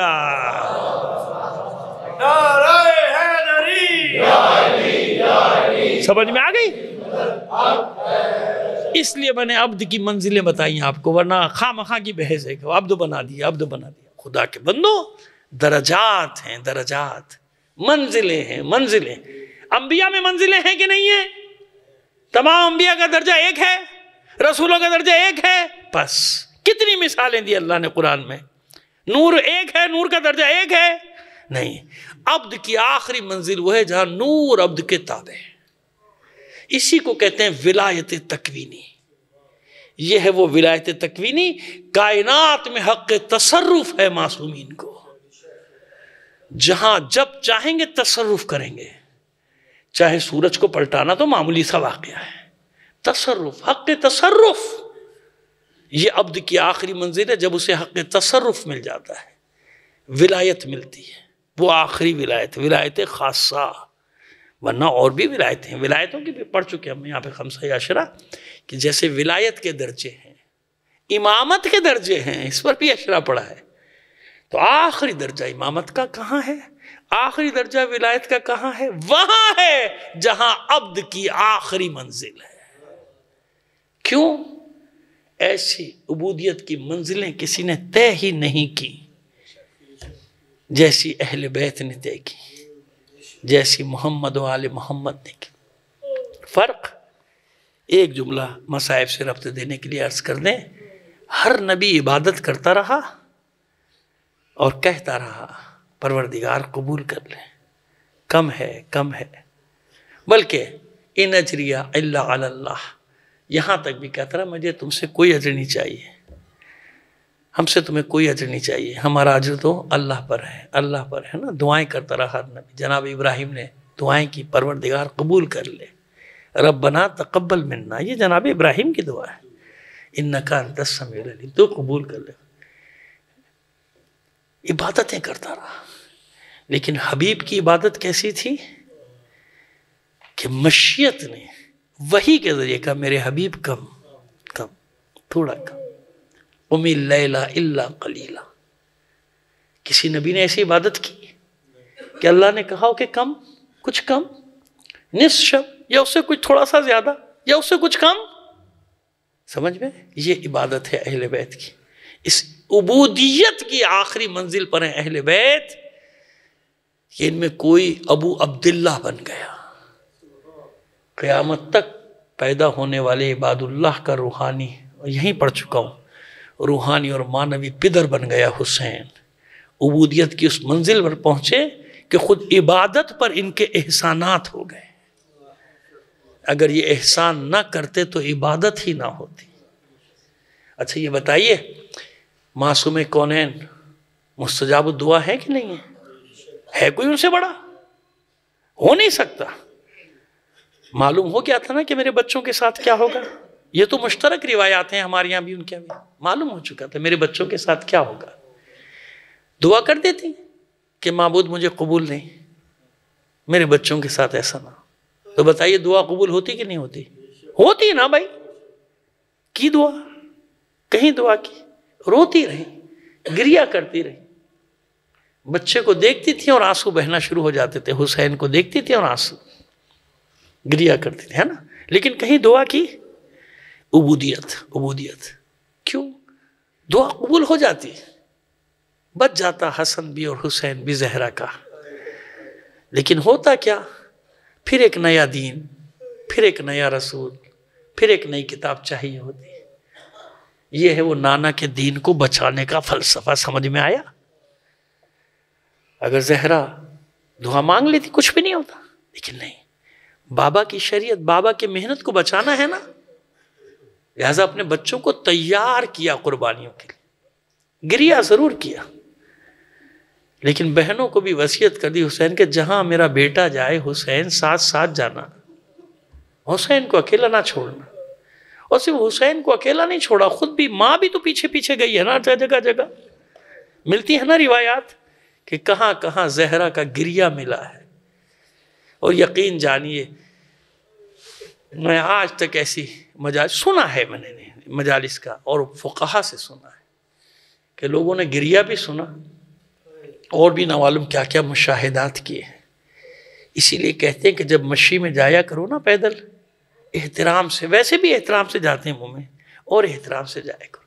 کچھ نہیں معلوم کہ کس مجمع میں کون سی ہستی ساتھ چلی جا رہی ہے،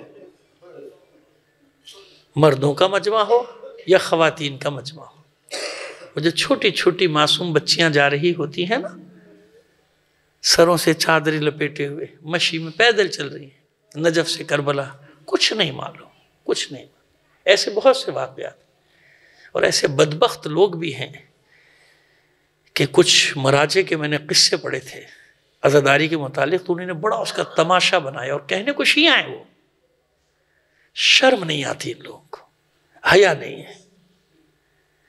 ابھی زندہ ہیں آگئے باقر قرشی، آیت اللہ باقر قرشی محقق دورہ ہیں، یعنی آیت اللہ مرتضی عسکری کے ڈیول کا آدمی، انتقال ہو گیا، ان کے بیٹے زندہ ہیں۔ محمود قرشی میں مل کر آیا ہوں، اور پھر پڑھ رہا ہوں اس لیے کہ اور جتنا تمہیں مذاق اڑانا ہے اڑاؤ، اپنی آخرت خراب کرو۔ لیکن میں جانتا ہوں کہ غم حسین، کچھ سارا تو نہیں جانتا، کوئی تھوڑی سی معرفت مجھے ہے، ذرا سا جانتا ہوں کہ غم حسین کے معجزات کتنے ہیں۔ پھر پڑھ رہا ہوں دوبارہ جس واقعے پر میرا مذاق اڑایا سوشل میڈیا پہ،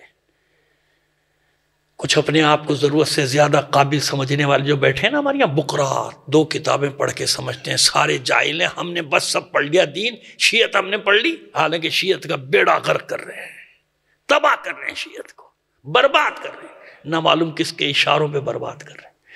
خود میں نے سنا، میرے ساتھ گواہ ہے مولانا مرزا ذہین نجفی صاحب، جن کا تعلق پڑوسی ملک سے، ہم ساتھ بیٹھے ہیں، انہیں رو رو کے سنایا کہ میرے والد نے عمل کیا، ایک وہ ظاہر ہے کہ ایک عارف باللہ بھی تھے، عارف انسان تھے آقا باقر قرشی، تو انہوں نے ایک عمل کیا کہ شیخ مرتضی انصاری سے ملاقات ہو جائے۔ شیخ مرتضی انصاری جانتے ہیں جس کی کتابوں پہ حوضہ چل رہا ہے، کچھ ہوتے ہیں نمک حرام، کچھ ہوتے ہیں سبق حرام، تو ہمارے یہاں کچھ سبق حرام بھی پیدا ہو گئے ہیں کہ انہیں کی کتابیں پڑھ کے یہاں تک پہنچتے ہیں اور پھر انہیں کے خلاف بکواس کرتے ہیں، بکواسات۔ ان کو پڑھے بغیر کوئی کچھ بھی نہیں بن سکتا، شیخ مرتضی انصاری کی کتابوں کو پڑھے بغیر، آج تک حوضے میں رائج ہے۔ خیر انہوں نے عمل کیا، کوئی عارف تھے، ملاقات ہوئی خواب میں، بڑے اچھے حالت میں دیکھا، ظاہر ہے شیخ مرتضی انصاری جس کے ہزاروں شاگرد اس وقت، سینکڑوں، چلی مبالغہ نہیں کرتا، سینکڑوں شاگرد اس وقت اور آج تک لاکھوں ہو چکے، کیونکہ اسی کے پڑھ رہے ہیں نا، شیخ کی کتابوں کو پڑھ، لاکھوں شاگرد۔ کہتے ہیں ملے تو پوچھا باقر قرشی نے کہ کیسے ہو؟ کہ بہت اچھے حال میں، بہت اچھی جگہ ہو، بہت اچھے مقام، بہت اچھے ساتھی ہیں میرے ساتھ۔ کہ سب سے زیادہ کیا کام آیا وہاں پہ؟ بھائی درجنوں کتابیں، وہ کتابیں جن پہ اجتہاد ہوتا ہے، اجتہاد، رسائل کفایہ، کون کون سی کتابیں جن پہ اجتہاد ہوتا ہے، مجتہد بنتے ہیں ان کو پڑھ کے لوگ، ان کتابوں سے کہتا ہے کہ اس سب اپنی جگہ تھا۔ یقین جانے میں بالکل آپ سے بیٹھا ہوں، اور شاید میرے پاس اس کی کلپ بھی ہوگی اگر وہ آوازیں محفوظ ہوں، شاید، یقین نہیں ہے مجھے۔ تو ہم بیٹھے ہوئے ہیں ان کے گھر میں بیٹھے ہوئے، ابھی نجف کی بات کر رہا ہوں، پرانی نہیں، ابھی 1 سال پہلے، پچھلے جنوری کی بات ہے، ابھی سال بھی پورا نہیں ہوا، اس جنوری جو گزری 1 سال تقریباً ہو گیا، 11 مہینے سے جب کی بات کر رہا ہوں۔ تو کہنے لگے کہ سب کچھ ہے، سب کچھ ہوا، لیکن سب سے زیادہ جو چیز میرے کام آئی وہ تھے میرے آنسو، جو میں مجلس حسین میں بیٹھ کے اشک بہاتا تھا۔ اب لوگ کہتے ہیں کہ اسی طرح تو آپ بگاڑتے ہیں لوگوں کو، نہیں، میں بگاڑ نہیں رہا، اللہ گواہ ہے کہ میں مومنین کو نہیں بگاڑ رہا، لیکن بتا رہا ہوں کہ کبھی بھی غم حسین کی اہمیت کو کم نہ کرنا، نہ کرنا۔ جب کچھ کام نہیں آتا، انسان پریشان ہوتا ہے اپنے اعمال کے سبب سے، میں کیا کروں گا، میرا کیا ہوگا، اس وقت حسین ہاتھ تھامتا ہے، یقین جانے، یقین جانے، میں نے آیت اللہ مظاہری تک سے سنا ہے کہ قبر میں مومن کو سب سے پہلے جو تسلی دینے آتا ہے نا، موت وقت علی، اور قبر میں تسلی دینے کے لیے جو آتا ہے وہ حسین آتا ہے۔ پھر جب یہ کچھ بدبخت لوگ مذاق اڑاتے ہیں نا، کلیجہ چھلنی ہونے لگتا ہے۔ کیسے دل ہو گئے تمہارے، کتنے شقی القلب ہو گئے ہو تم، کہ جس کی ماں آج تک رو رہی ہے اپنے بیٹے کے غم میں۔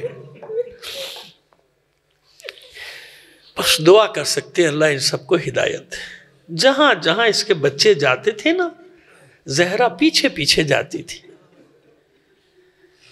پیچھے پیچھے۔ حسین نے مدینہ چھوڑا تھا، ماں نے مزار چھوڑ دیا، چلی گئی۔ جب وصیتیں کی ہیں نا مولا عارفان کو، تو ان وصیتوں میں یہ کی تھی کہ میرے بچے چھوٹے چھوٹے ہیں علی، میرے بچوں پہ مہربان رہیے گا، میرے بعد کسی ایسی خاتون سے شادی کیجیے گا جو میرے بچوں پہ سب سے زیادہ مہربان۔ میں نے اپنے بچوں کو کبھی ڈانٹا نہیں۔ اور ایک وصیت معاف کر دیجئے اگر تکرار ہو جائے، کیونکہ مسلسل مجالس پڑھ رہا ہوں، مجھے یاد نہیں میں نے یہاں پڑھی تھی نہیں پڑھی تھی۔ ایک وصیت کیا کی سیدہ نے کہ یا علی، مجھے لحد میں سپرد لحد کرنے کے بعد میرے سرہانے بیٹھ جائیے گا، قرآن پڑھتے رہیے۔ اور آج ایسے لوگ پیدا ہو گئے جو کہتے ہیں کہ قرآن پڑھنے کا بھی کوئی فائدہ نہیں ہے مرنے والے کے لیے۔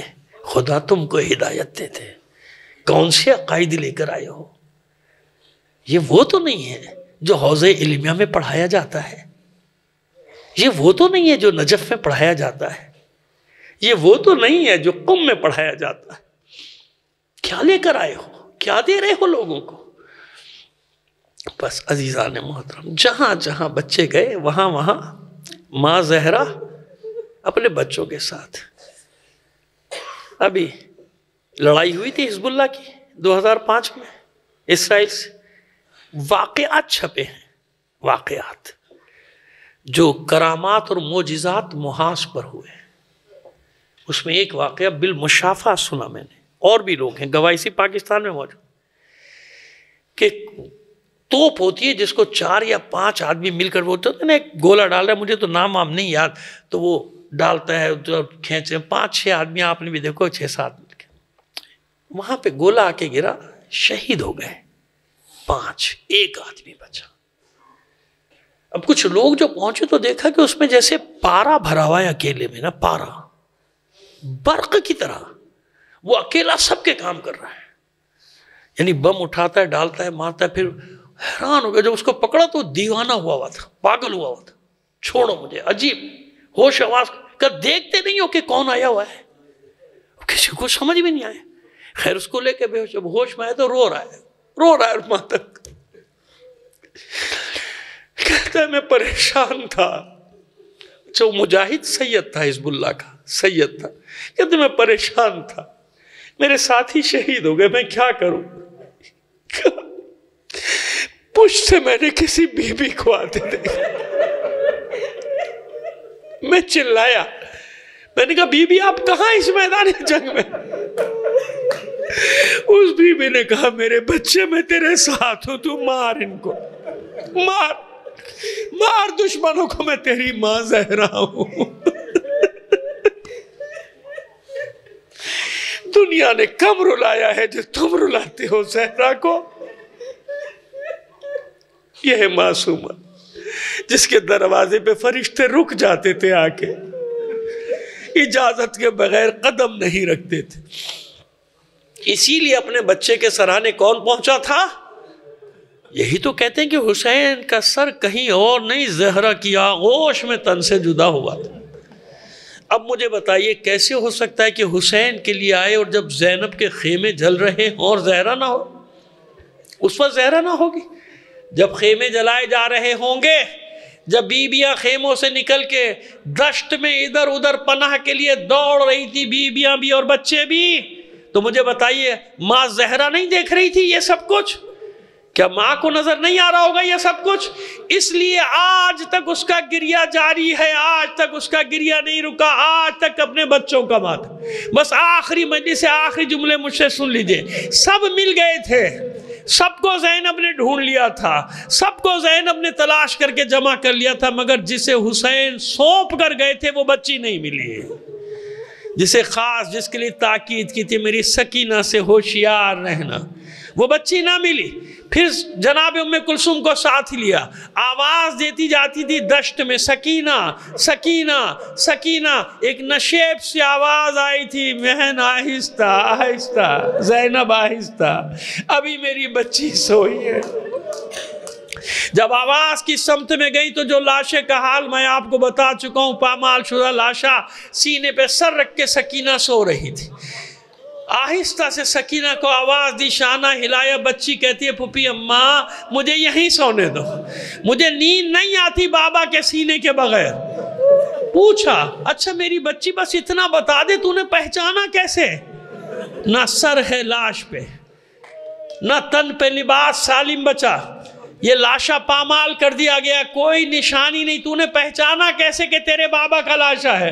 بچی رو رو کے کہتی ہے پھوپھی اماں میرے دامن میں آگ لگی ہوئی تھی، میرے کانوں سے لہو بہ رہا تھا، میں چلاتی ہوئی دشت میں دوڑ رہی تھی، بابا مجھے بچاؤ، بابا کہاں ہو؟ میں بابا کو آوازیں دے رہی تھی، اس لاشے سے آواز آئی تھی میری بچی سکینہ آ میرے پاس آ جا۔ الا لعنت اللہ علی القوم الظالمین وسیعلم الذین ظلموا ای منقلب ینقلبون۔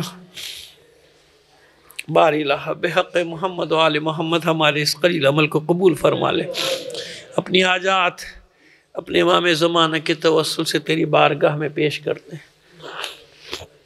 دنیا میں جہاں کہیں بھی مومنین آباد ہیں ان کی جان و مال عزت و آبرو کی حفاظت فرما، عزاداران حسین کو اپنے حفظ و امان میں رکھ، جو مومنین عزادار ہونے کے جرم میں شہید کر دیا گیا انہیں شہدائے کربلا کے ساتھ محشور فرما، جو اسیر ہیں لاپتہ ہیں بحق اسیران کربلا سب کو خیر سے ان کے گھروں تک پہنچا دے۔ باری الہ جو مریض ہیں خاص طور پہ ہمارے برادر عزیز صبا حسن صاحب کی ہمشیرہ اور نعمت اللہ جعفری صاحب کی اہلیہ ہاسپٹلائز ہیں، آپ کا بھی کہیں کوئی مریض ہے کوئی مومن مومنہ سب کو شامل کر کے دعا کریں پروردگار ان سب مریضوں کو بحق بیمار کربلا شفائے کاملہ و عاجلہ عطا فرما دے، تمام مومنین کی جائز حاجات کو پورا فرما دے۔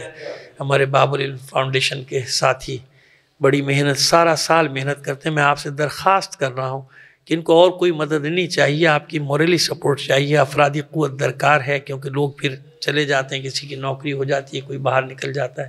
آپ سے درخواست کروں گا کہ نیکی کا کام ہے، آپ دیکھتے ہیں سارا سال یہ تبلیغی مجالس محافل میلاد سب یہ برپا کرتے ہیں، ان کو ضرورت ہے تو آپ افرادی قوت سے ان کی مدد کیجئے، ساتھ دیجئے، تعاون، خاص طور پہ جوانوں میں زیادہ جذبہ ہوتا ہے اس پہ، اور کوئی ظاہر ہے آپ کو پتہ ہے مقصد یہی ہے بس مجالس کا، کوئی سیاسی پارٹی تو ہے نہیں جس سے آپ کو ڈر لگے، تو اس لیے میں آپ سے گزارش کروں ان کا ساتھ دیجیے، پروردگار ان کی توفیقات میں اضافہ فرمائے۔ ایک اعلان اور کرنا چاہتا ہوں کہ اکثر لوگ مجھ سے پوچھتے ہیں کہ ہم کار خیر کے لیے کہاں جائیں، تو میں آپ کو پوری دیانتداری سے کہہ رہا ہوں کہ سب سے پورے پاکستان نے پوری دنیا میں سب سے پرانی تنظیم جو ہماری ہے نا، جو آج تک چل رہی ہے الحمدللہ قائم و دائم، وہ انجمن وظیفے سادات مومنین جو طلبہ و طالبات کو وظیفے دیتی ہے، اور اس سال بھی غالباً 6000 طلبہ و طالبات کو وظیفے دیے گئے ہیں۔ تو جب میرے پاس کوئی آتا ہے تو بھائی میں تو وہیں ان کو رجوع کرا دیتا ہوں کہ آپ وہاں جائیے، انجمن کے دفتر جائیے، اس کے کارکن بنیے اور اپنے ہاتھ سے طلبہ کی مدد کیجیے۔ ممکن ہے کوئی طالب علم کو آپ بھی جانتے ہو تو انجمن کے تھرو اس کی بھی مدد ہو سکتی ہے۔ تو یہ 2 ادارے جن کا میں ہمیشہ آپ سے کہتا ہوں، ویسے سب ادارے ہمارے کام کریں ماشاءاللہ، پروردگار ان سب کی توفیقات میں اضافہ فرمائے، سب کے تو میں نام بھی یہاں نہیں لے سکتا، باری الہ ہماری کوششوں کو قبول فرما لے، مومنین میں اتحاد اتفاق الفت اور محبت پیدا کرتے ہیں، جو عناصر ہماری صفوں میں انتشار کا باعث بن رہے ہیں، اگر ہدایت کے قابل ان کی ہدایت فرما دے، اگر ہدایت کے قابل نہیں ان کے شر سے مومنین کو محفوظ فرما دے، ہم اس قابل نہیں، اس قابل بنا دے جب تیری آخری حجت کا ظہور ہو ہم اس کے ادنا سے سپاہیوں میں شامل ہو سکیں۔ تعجیل فرما ظہور امام زمانہ میں آپ سے درخواست کریں گے، کچھ نام لے رہے ہیں: سید مہدی حسن، سیدہ نسیمہ خاتون، سید اقرار حسین جعفری، سیدہ کنیزہ زہرا اور سید سبط حیدر زیدی، سیدہ تہذیب بانو، سید محمد ہارون رضوی، سیدہ ام سلمہ، اس خاندان کے دیگر مرحومین، اپنے مرحومین اور تمام شہداء ملت کو شامل کر کے ایک بار سورہ فاتحہ 3 بار سورہ اخلاص کی تلاوت فرما دیجئے گا۔ بسم اللہ۔